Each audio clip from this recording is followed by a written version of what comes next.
ನಿನ್ನ ವಾಕ್ಯ ಹೇಳ್ತದಲ್ಲ, ನೀನು ಸರ್ವಶಕ್ತನು, ನಿನ್ನ ಚಿತ್ತ ಇಲ್ಲದೆ ಒಂದು ಕೂದಲು ನೆಲಕ್ಕೆ ಬೀಳುವುದಿಲ್ಲ. ಯಾಕೆ ಒಂದು ಫ್ಲೈಟ್ ಬಿತ್ತು ಕರ್ತನೆ, ನನ್ನನ್ನು ಒಳಗೆ ಪ್ರಾರ್ಥಿಸ್ತಾ ಇದ್ದೆ. ಅದ ನಂತರ ಕೆಲವರ ಕಮೆಂಟ್ಸ್ ಅನ್ನು ನಾನು ಓದಿದೆ. ಕೆಲವರು ಈ ರೀತಿ ಬರೆದರು, ದುಬೈಯಿಂದ ಹೊರಟ ವಿಮಾನ ದುಬೈಯ ವಿಮಾನದಲ್ಲಿ ಹೊರಟ ವ್ಯಕ್ತಿಯು ತನ್ನ ತಾಯಿಯನ್ನು ನೋಡುವುದಕ್ಕಾಗಿ ತಾಯಿ ಕಂಪನಿಯಲ್ಲಿ reach the motherland. English the person from Dubai it travelled to reach his mother to motherland. ಅಂದ್ರೆ ತಾಯಿ ನಾಡಿಗೆ ಆದರೂ ದುಬೈಯಿಂದ ಹೊರಟನು. ಆದರೆ ದೇವರ ವಿಧಿಯು, ದೇವರ ಸಂಕಲ್ಪವು ಬೇರೆ ಆಗಿತ್ತು.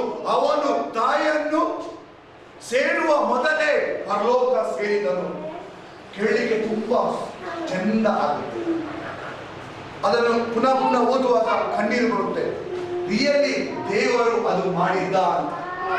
ಎಷ್ಟೋ ಮಂದಿಗೆ ಇದು ಗೊತ್ತಿಲ್ಲ.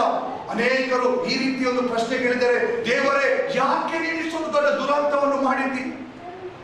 ನೀನು ಮಲಗಿದ್ದೀಯಾ ಈ ರೀತಿ ಆಗುವಾಗ? ನೀನು ತಪ್ಪಿಸಬಹುದಿತ್ತಲ್ಲ, ಯಾಕೆ ತಪ್ಪಿಸಲಿಲ್ಲ? 158 ಮಂದಿ ಸತ್ತಿದ್ದಾರೆ. 158 ಮಂದಿಯ ಕುಟುಂಬವು ದೇವರನ್ನು ಶಪಿಸುತ್ತದೆ. ಬೇಗ 2-3 ಕುಟುಂಬ ಶಪಿಸಲಿಕ್ಕಿಲ್ಲ. ರಿಯಲಿ ಅದು ದೇವರು ಮಾಡಿದ್ದಲ್ಲ. ಆ ರೀತಿ ಒಂದು ಆಕ್ಸಿಡೆಂಟ್ ಮಾಡಿ ದೇವರಿಗೇನು ಫಾಯ್ದೆ ಇಲ್ಲ. ಮತ್ತೆ ನೀವು ಕೇಳ್ಬೋದು, ಯಾಕೆ ದೇವರು ತಪ್ಪಿಸಲಿಲ್ಲ?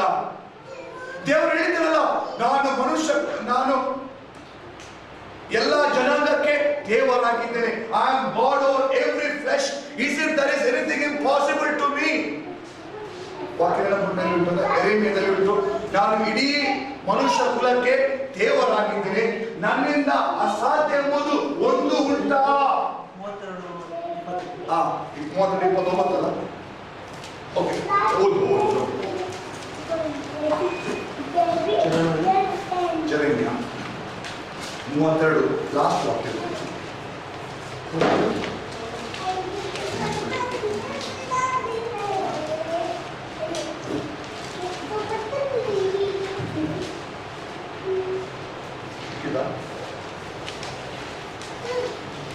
ನಾನು ನನ್ನ ಜನರ ದುರಾತ್ಮ ಅಲ್ಲ 27 ಕರೆಕ್ಟ್. 32-27 ಓದಿ. ಆಗ ಯೆಹೋವನು ಯೆರೆಮೀಯನಿಗೆ ಈ ಮಾತನ್ನು ದಯಪಾಲಿಸಿದನು. ಇಗೋ, ನಾನು ಯೆಹೋವನು, ನರಪ್ರಾಣಿಗಳ ದೇವರು, ನನಗೆ ಅಸಾಧ್ಯವಾದದ್ದುಂಟೆ. ಇಗೋ ನಾನು ಯೆಹೋವನು, ನರಪ್ರಾಣಿಗೆಲ್ಲ ದೇವರು. 27 ನನಗೆ ಅಸಾಧ್ಯ ಎಂಬುದು ಒಂದು ಉಂಟೆ.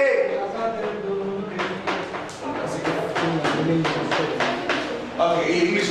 Behold, I am Jehovah, the God of all flesh. Is there anything too hard for me? ನಾನು ಯೆಹೋವನು, ನರ ಪ್ರಾಣಿಗೆಲ್ಲ ದೇವರು, ನನಗೆ ಅಸಾಧ್ಯ ಎಂಬುದು ಒಂದು ಉಂಟು. ಅಂದ್ರೆ ಈ ವಾಕ್ಯವನ್ನು ಹಿಡಿದು, ದೇವರೇ ನಿನಗೆ ಅಸಾಧ್ಯ ಇರಲಿಲ್ಲಲ್ಲ.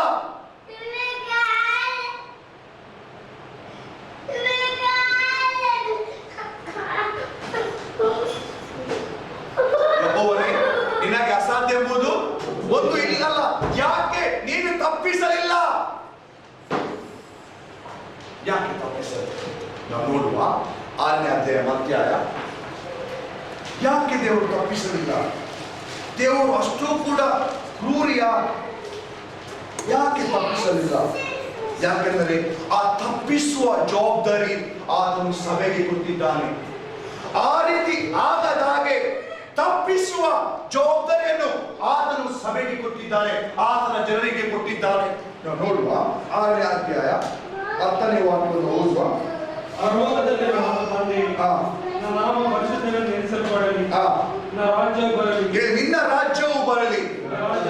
ನಿನ್ನ ರಾಜ್ಯವು ಬರಲಿ. ನಿನ್ನ ರಾಜ್ಯವು ಬರಲಿ. ಅದರ ಅರ್ಥ ಆತನ ರಾಜ್ಯವು ಅಲ್ಲಿ ಇಲ್ಲ. ಆತನ ರಾಜ್ಯವು ಅಲ್ಲಿ ನಮ್ಮ ಒಳಗೆ ಮಾತ್ರ ಇದೆ. ಯಾರೆಲ್ಲ ಪಾಪಕ್ಕೆ ಪಶ್ಚಾತ್ತಾಪಪಟ್ಟು ಯೇಸುವನ್ನು ಸ್ವೀಕರಿಸಿದರೆ ಅವರ ಒಳಗೆ ಏನಿದೆ? ದೇವರ ರಾಜ್ಯ. ಅಲ್ಲಿ ಬರೆದ ಇನ್ನೊಂದು ವಾಕ್ಯ ವಾಕ್ಯ ಓದಿ 17:21 ಲೂಕ.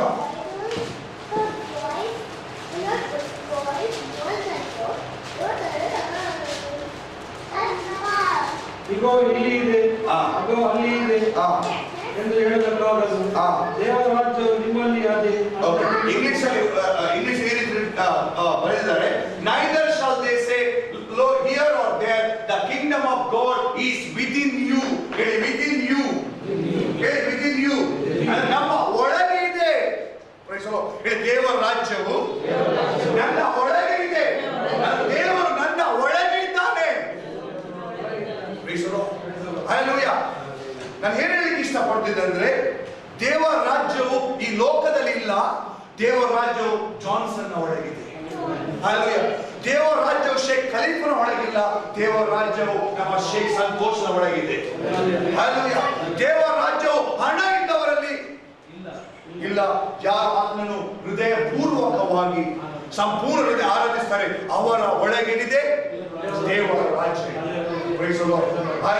ಅದಕ್ಕಾಗಿ ನೀವು ಶ್ರೀಮಂತರು. ಕೆನರಾ ಬ್ಯಾಂಕ್ 10 ಲಕ್ಷ ಇಲ್ಲದಿರಬಹುದು, ಆದರೆ ನಿಮ್ಮ ಹೃದಯದಲ್ಲಿ ಯೇಸು ಕ್ರಿಸ್ತನಿದ್ದಾನೆ, ಅದಕ್ಕಾಗಿ ನೀವು ಶ್ರೀಮಂತರು. ದೇವರ ರಾಜ್ಯ ಎಲ್ಲಿದೆ? ನನ್ನ ಒಳಗಿದೆ. ನನ್ನ ಒಳಗಿದೆ. ದೇವರ ರಾಜ್ಯ ಎಲ್ಲಿದೆ?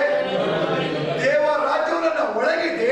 ದೇವರ ರಾಜ್ಯವು ಕಾರ್ಯ ಮಾಡಬೇಕಾದರೆ ಸಂತೋಷ ಮಲಗಬೇಕು. ಕರೆಕ್ಟಾ? ಪ್ರಾರ್ಥಿಸಬೇಕು. ಯಾವಾಗ ದೇವರ ರಾಜ್ಯವನ್ನು, ದೇವರ ಬಲವನ್ನು, ದೇವರ ಕೃಪೆಯನ್ನು, ದೇವರ ಶಕ್ತಿಯನ್ನು ಹೊಂದಿದ ಜನರು ಪ್ರಾರ್ಥಿಸುತ್ತಾರೆ, ಇಂಥ ಒಂದು ಕೂಡ ದುರಂತವು, ಇಂದು ಒಂದು ಕೂಡ ಅಪಘಾತವು ಯಾವತ್ತೂ ಎಲ್ಲಿ ಕೂಡ ನಡೆಯಲಿಕ್ಕಿಲ್ಲ. ಯಾಕೆಂದ್ರೆ ದೇವರ ರಾಜ್ಯವು ಅದನ್ನು ನಡೆಯುತ್ತದೆ. ಪುನಃ 10ನೇ ವಾಕ್ಯ 6 ವಾಕ್ಯವನ್ನು ಓದುವ. ಪರಲೋಕದಲ್ಲಿರುವ ನಮ್ಮ ತಂದೆ, ನಿನ್ನ ನಾಮ ಪರಿಶುದ್ಧವೆಂದು ಎಣಿಸಲ್ಪಡಲಿ. ನಿನ್ನ ರಾಜ್ಯವು ಬರಲಿ. ನಿನ್ನ ರಾಜ್ಯವು ಬರಲಿ. ನಿನ್ನ ರಾಜ್ಯವು ಬರಲಿ. ನಿನ್ನ ರಾಜ್ಯವು ಬರಲಿ. ಸೆಕೆಂಡ್ ವರ್ಡ್ಸ್ ಅದರಲ್ಲಿ ಸ್ಟಡಿ ಮಾಡುವ. ನಿನ್ನ ಚಿತ್ತವು ಪರಲೋಕದಲ್ಲಿ ನೆರವೇರುವ ಪ್ರಕಾರ ಭೂಲೋಕದಲ್ಲಿ ನೆರವೇರಲಿ. ನಿನ್ನ ಚಿತ್ತವು ಪರಲೋಕದ ನೆರವೇರುವ ಪ್ರಕಾರ. ಪರಲೋಕದಲ್ಲಿ ಆಕ್ಸಿಡೆಂಟ್ ಇಲ್ಲ, ಪರಲೋಕದಲ್ಲಿ ಬಡತನ ಇಲ್ಲ, ಪರಲೋಕದಲ್ಲಿ ರೋಗ ಇಲ್ಲ, ಪರಲೋಕದಲ್ಲಿ ಪವಿತ್ರತೆ, ಪರಲೋಕದಲ್ಲಿ ಪವಿತ್ರಾತ್ಮನ ಶಕ್ತಿ ಇದೆ. ಆ ಪರಲೋಕ ಈಗ ನಮ್ಮ ಒಳಗಿದೆ. ದೇವರ ರಾಜ್ಯವು ನಮ್ಮ ಒಳಗಿದೆ.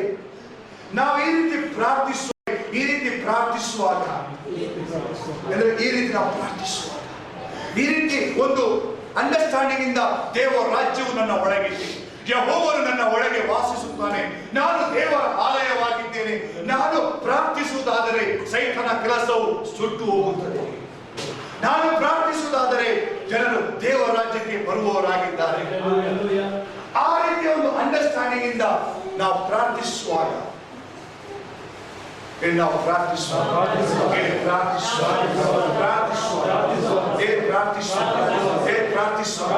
ಸಂತೋಷದಿಂದ ಪ್ರಾರ್ಥಿಸುವ ದೇವರ ದೂತರು ಕಾರ್ಯ ಮಾಡುತ್ತಾರೆ. ನಾನು ಈ ರೀತಿ ನಂಬುತ್ತೇನೆ. ಆ ಒಂದು ಆಕ್ಸಿಡೆಂಟ್ ಆಗಲಿಕ್ಕೆ ಕಾರಣ ದೇವರಲ್ಲ, ಪ್ರಾರ್ಥನಾ ಮಾಡದ ವಿಶ್ವಾಸಿಗಳಾಗಿದ್ದಾರೆ. ನಮ್ಮ ಸೈತನನ್ನು ಬೈಯುವುದಿಲ್ಲ. ಸೈತನ ಹುಟ್ಟಿದ್ದೇ ಅದಕ್ಕೆ, ಸೈತನ ಇರುವುದೇ ಅದಕ್ಕೆ. ಯೇಸು ಕ್ರಿಸ್ತನ 10:10 ಕಳ್ಳನು ಆತನ ಇರುವುದೇ ಅದಕ್ಕೆ. ಯಾರು ದೇವರಿಗೆ ವಿಧೇಯರಾಗುವುದಿಲ್ಲ ಅವರನ್ನು ಶಿಕ್ಷಿಸುವುದಕ್ಕೆ ಆತನಿರುವುದು. ಯಾರು ದೇವರ ಸೇವಕರ ವಿರುದ್ಧ, ದೇವ ಜನರ ವಿರುದ್ಧ, ದೇವರ ಅಭಿಷಕ್ತರ ವಿರುದ್ಧ ಮಾತನಾಡುತ್ತಾರೆ, ಅವರ ಮನೆಗೆ ಕಲ್ಲು ಹಾಕುವುದಕ್ಕೆ ಅವನಿರುವುದು. ಯಾವಾಗ ನಾವು ಪ್ರಾರ್ಥಿಸುತ್ತೇವೆ ಅವನು ಕಲ್ಲು ಹಾಕಲಿಕ್ಕೆ ಆಗುವುದಿಲ್ಲ. ಅದಕ್ಕಾಗಿ ಅಲ್ಲಿ ಬರೆದಿಟ್ಟು ಏನು ಬರೆದಿಟ್ಟು 6ನೇ ಅಧ್ಯಾಯ ಮೇಲೆ ಹೇಳ್ತೀನಿ ವಾಕ್ಯ. 5ನೇ ಅಧ್ಯಾಯ 44. ಆದರೆ ನಾನು ಹೇಳುವುದೇನೆಂದರೆ, ನಿಮ್ಮ ವೈರಿಗಳನ್ನು ಪ್ರೀತಿಸಿರಿ, ನಿಮ್ಮ ಹಿಂಸೆ ಪಡಿಸುವುದಕ್ಕೋಸ್ಕರ ದೇವರನ್ನು ಪ್ರಾರ್ಥಿಸಿರಿ. ಹೀಗೆ ಮಾಡಿದರೆ ನಿಮ್ಮ ಪರಲೋಕದಲ್ಲಿರುವ ನಿಮ್ಮ ತಂದೆಗೆ ಮಕ್ಕಳಾಗುವಿರಿ. ಓಕೆ, 44 ನಾನು ಓದ್ತೇನೆ.